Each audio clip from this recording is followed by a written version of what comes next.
Na mpendwa msikilizaji na mtazamaji wa JJ Creative Studio, karibu katika masomo ya kesha la asubuhi. Anza asubuhi kwa nguvu mpya kwa kuinua jina la Yesu juu ya maisha yako. Yesu akiinuliwa juu, mioyo inaunganishwa, maisha yanabadilika. Ni mimi binti Josefati, nikusihi makinika nami hadi tamati.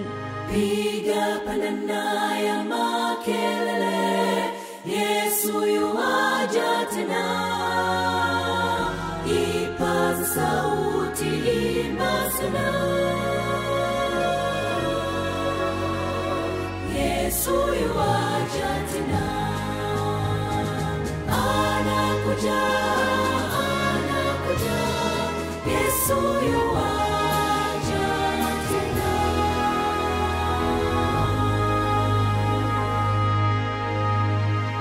Na ikiwa ni Novemba 28, somo linasema katika siku ya hukumu. Aliye mwaminifu katika lililo dogo sana, huwa mwaminifu katika lililo kubwa pia. Luka 16 mstari wa 10. Tuombe. Asante Baba Mungu kwa kuwa pamoja nasi asubuhi ya leo. Tunajikabidhi mikononi mwako tunapoenda kujifunza maandiko yako matakatifu. Tunaomba Baba, uongozi wa Roho mwema uwe pamoja nasi kupitia jina lako Yesu Kristo. Amina. Ni kuwa na umakini mkubwa katika kile ulimwengu unachokiita mambo madogo, unakofanya maisha kuwa yenye mafanikio. Matendo madogo ya upendo, matendo madogo ya kujikana nafsi, unena maneno rahisi yenye manufaa, kujiepusha na dhambi ndogo. Huu ndio Ukristo. Ushukuru kwa baraka za kila siku, kutumia kwa hekima fursa za kila siku, kukuza vipawa tulivyokabidhiwa kwa bidii. Hiki ndicho Bwana anachotaka. Yule ambaye hutenda kwa uaminifu kazi zilizo ndogo ataandaliwa kufanya wajibu mkubwa zaidi.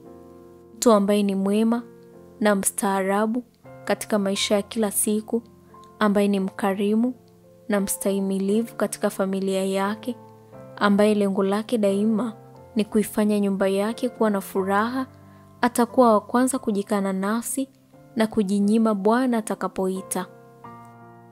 Safari ndefu hutimizwa kwa kupiga hatua moja baada ya nyingine. Mfuatano wa hatua hutufikisha mwisho wa safari. Mnyororo mrefu huundwa na viunganishi mbalimbali vilivyotenganishwa. Ikiwa kiunganishi kimoja wapo kitakuwa kibovu, mnyororo huo hautafaa. Hivyo ndivyo ilivyo katika suala la tabia. Tabia njema huundwa na tendo moja lililotendwa vizuri. Uovu mmoja uliopaliliwa badala ya kuushinda husababisha mtu kutokuwa mkamilifu na kumfungia nje ya mlango wa mji mtakatifu. Yeyote atakayeingia mbinguni lazima awe na tabia isiyo na wala kunyanzi wala lolote kama hayo. Chochote kilichotiwa unajisi kamwe hakitaweza kuingia pale. Katika jeshi lote la waliokombolewa hakutaonekana aina yoyote ya uovu. Kazi ya Mungu ni kamilifu kwa ujumla wake. Sababu ni kamilifu katika kila kipengele, haidhuru kiwe kidogo kiasi gani. Anasanifu ncha ndogo ya jani kwa umakini mkubwa, kama ambavyo angetumia kuumba ulimwengu. Chochote kile ambacho kwa vyovyote vile kinastahili kufanywa vyema. Haidhuru kazi yako iwe ya namna gani, ifanye kwa uaminifu. Sema kweli kwa mambo madogo kabisa. Kila siku tenda matendo ya upendo na kuongea maneno yanayofurahisha. Sambaza tabasamu kote katika njia ya maisha. Kama utatenda kwa jinsi hii, Mungu ataweka kibali juu yako, na siku moja Kristo atakwambia, vema mtumwa mwema na mwaminifu. Katika siku ya hukumu, wale waliokuwa waaminifu katika maisha yao ya kila siku, ambao wamekuwa wepesi wa kutambua wajibu wao na kuufanya bila kufikiri kuhusu kusifiwa na faida watakayoipata, watasikia maneno haya: Njooni mliobarikiwa na Baba yangu, urithini ufalme mliowekewa tayari tangu kuumbwa ulimwengu.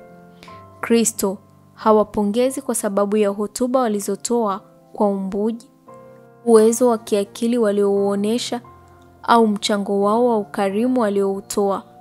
Wanapata thawabu kwa sababu ya kufanya mambo madogo ambayo kwa kawaida hayazingatiwi.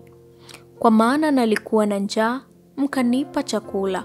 Kristo anasema, kadiri mlivyomtendea mmojawapo wa hao ndugu zangu walio wadogo, mlinitendea mimi.